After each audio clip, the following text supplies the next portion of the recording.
Hey, welcome to the Arizona White Mountains podcast. This is the Community Shout. Of course, we record every week, Tuesday at 10 a.m., and you come in and shout out what's going on.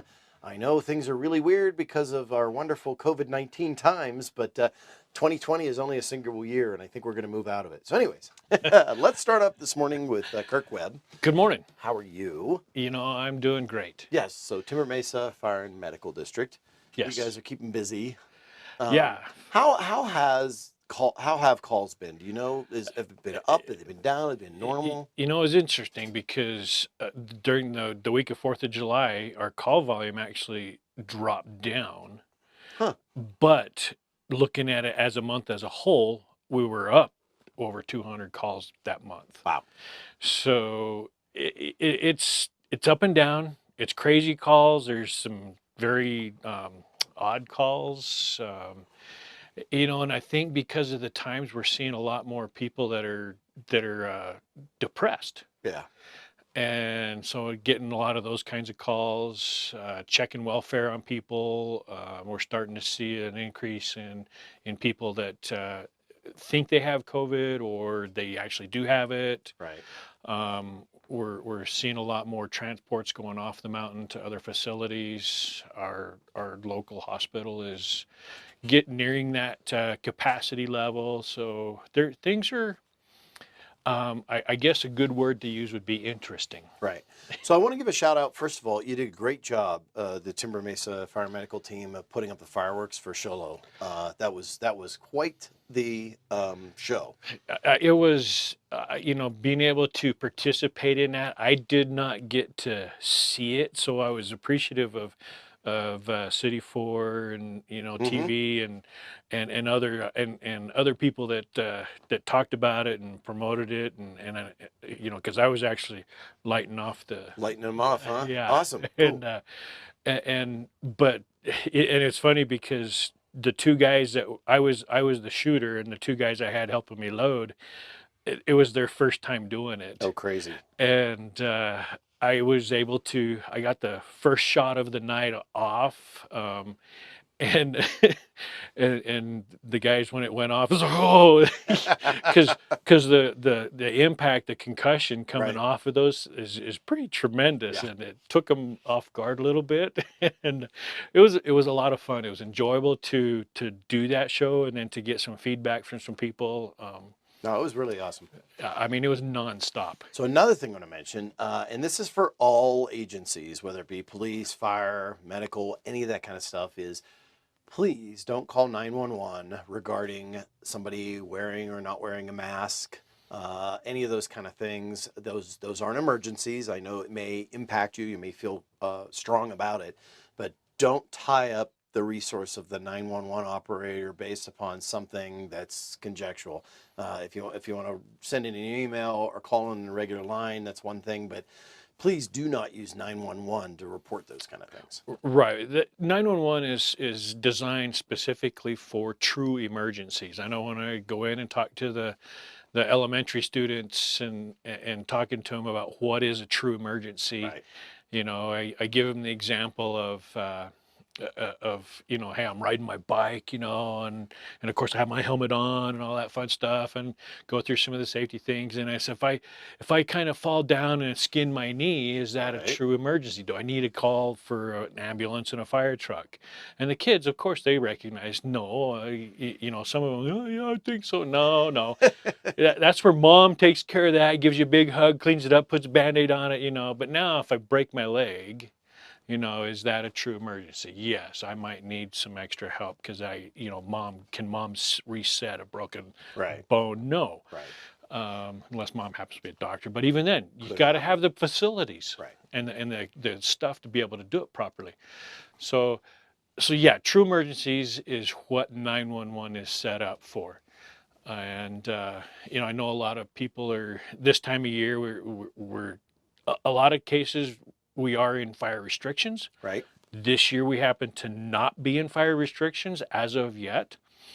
So even though now on the Forest Service properties, correct, and like Sholo Lake Park and Full Hollow, You Yes. can't have fires that are wood or charcoal. It can only be propane rings, but you can do the propane stuff. Right. And Yeah. you know, and those propane rings, they will put up a flame of, you know, a Yeah. foot to even 2 foot in height, and they are relatively safe. And the reason why that they deem those okay to use is because they can be shut off immediately. And they don't ember out. Correct. They don't have the ember that goes out and goes out further. That's why. Right. Yeah. You know, now we do still recommend that they clear that area around Sure. it, because we don't want them sitting right on top of a pile of leaves, because the that heat can set that on fire. But yeah, once they've cleared that out, it's relatively safe, and the chances of some kind of debris blowing through it. through the flames is not going to catch it on fire, and so you can still have that Right. the ambiance of a campfire in a safe manner. Cool. And you know, and we get calls to go check those, and we get out there, and yeah, they're doing it fine. They've cleared the area, and people are, I think, are very respectful of what we're doing, and I know some people that call that in, they're doing it with the best intentions, because Right. we don't want to burn down. We don't want our homes to be in danger. And so I respect that. But honestly, if you're getting that smell of smoke, you know, when we get the fires starting to come in and we get that smoke late evening, early morning, and if you don't see flames, maybe you don't need to really call that in, or don't use the 911, use the backup line. That's the non-emergency line to dispatch and things like that. Yeah. Cool. Awesome. Anything else? You know, we've seen a whole lot of crashes lately, so still a good reminder to people, you know, slow down. And some of these crashes have been rollovers, and it's like, Wow. how are you having rollovers when there's really no weather to make the roads slick and things like that? Yeah. So that kind of tells me that speed is involved. Speed and intention. And you know, maybe some altering substances being on board type of thing. So, you know, be cautious, be smart, and keep yourself safe along with everybody else out there in the public. Awesome. Thanks. Once again, Kirk Webb with Timber Mesa Fire and Medical. Thank you for your time today. Thank you. Okay, now hanging out, I've got with me Allison Hephner, and we got a couple things to talk about. One, Hangar Dance. Hangar Dance. You want to do the Hangar Dance first? Okay, cool. Yeah. So we've done the Hangar Dance for the last 5 years, and this year is a mess. Well, You haven't been around. we ended up losing the hangar. Right. It was bought by another company, and they use it, so we can't go in there. They were going to give us a smaller hangar. We'd have to really drop down to in half. Instead of 300, we'd go to 150 people there, and we wouldn't be able to fit a lot of things. So if we're going to do this, again, we really have to look at the operations and the logistics of it. But then, along with COVID, we just did not feel comfortable going out there to businesses and asking for sponsorships. Yeah. And obviously, we have to have sponsorships to be able to put this together. So no Hangar Dance in 2020. So Stay sorry. tuned. Stay tuned. No, we love our veterans, and Absolutely. it's a heartbreaking to us not to be able to celebrate our White Mountain veterans. But yeah, so sorry. And I just got off a phone call this morning, meetings for the Wall That Heals that'll be coming hopefully in November here to the town of Pinetop, Lakeside. That's still looking to do that. We have to get to the point where the state is saying that we're at 250 people or more events. We're now at 50 people for events. So we need to grow that. That has to go forward. So hopefully we do the things we need to do to stop the spread, and we'll be able to move on. So anyways, next event you got. So because of our unique situation, a lot of trainings have been moved online as in webinars. And so as the consortium director of the Safe Station One Stop Consortium, we were going to have an in-person event, conference, seminar, and that has been moved to online. And it is a webinar that's going to be Monday. Now, this is an all-day webinar, which is kind of unique since, you know, that's a lot to sit in front of a computer. But we have divided it up. You know, we do have breaks in the middle, and it's not, I shouldn't say all day, it's done by 3. But the audience for this is our police, fire, EMS, our healthcare professionals, doctors, nurses, behavioral health, probation. That is what this is for. Now we have Arizona Post credits that go with it, and we have CEs and CMEs that will also be a part of this. That's pretty not normal, right? No, it took a lot to get get that, especially with a webinar Okay. series. The good news is this will be available after the fact. I know that Timber Mesa Fire, who's a partner in this, is going to put it into their trainings, and the videos will be divided up. But the information that the conferences or the webinar is called Opioid Use Disorder and Life Safety. Mm-hmm. And the topics are about understanding our opioid use disorder up here, our substance use disorder, the stigma behind it.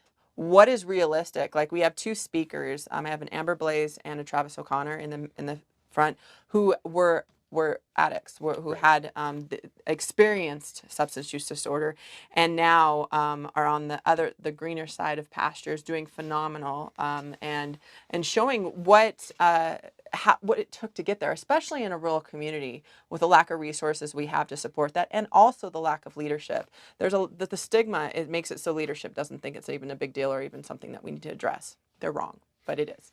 So we're working on being able to educate our first responders on the front line so that they can do that. We're talking about compassion fatigue, which is secondary trauma. We're talking about a nasal Narcan distribution program. We developed a resource guide and a brochure that provides tools to our first responders, and we're going to show how those are utilized. We have Winslow PD, who has been a champion in Navajo County in distributing that nasal or administering the nasal Narcan, and have saved close to 8 individuals recently. One a 15-year-old kid, and another one a 30-year-old teacher who just, there's a breaking point. Right now we're in a situation where we're seeing our mental health and our substance use disorders skyrocket because of the lack of socialness and the lack of, the resources when everything gets shut down. So it is very critical that we get our frontline people educated in this and give them the tools, because when we come out of the gate from COVID, we're going to have that stress, and we're going to need to make sure that they're prepared to deal with that. And so that's what this webinar is about. So please do not miss it. It is online. I will share the information with you guys, the link to go register. We're doing the series. Birdman Media and Mole Films is helping with that to get that out. So it will be an extremely beneficial, and you get your credits. So Very good. Awesome. Thank you very much. Thank you. Anything else? No, you know me. I talk a lot. Very good. So much to do. Much to do. Awesome. Thank you very much, Allison Hephner. Thanks. Hey, that's going to be it for this week's Community Shout here on the Arizona White Mountains podcast. Want to remind everybody, please go out, hashtag what you've been doing, that hashtag AZWM, hashtag Arizona's Backyard, and then, of course, the town that you or city that you may be in. That'd be cool. Posted up a new picture of the pavilion that's going in there at the Sholo Meadow. It looks pretty darn cool. I don't think it's open yet, but that's going to be a pavilion for use for people to have events, activities, that kind of thing. Then there's restrooms there as well. I'm Birdman, and as I always say, if I don't see you around town, I'll catch you right here on the web. It's a wrap.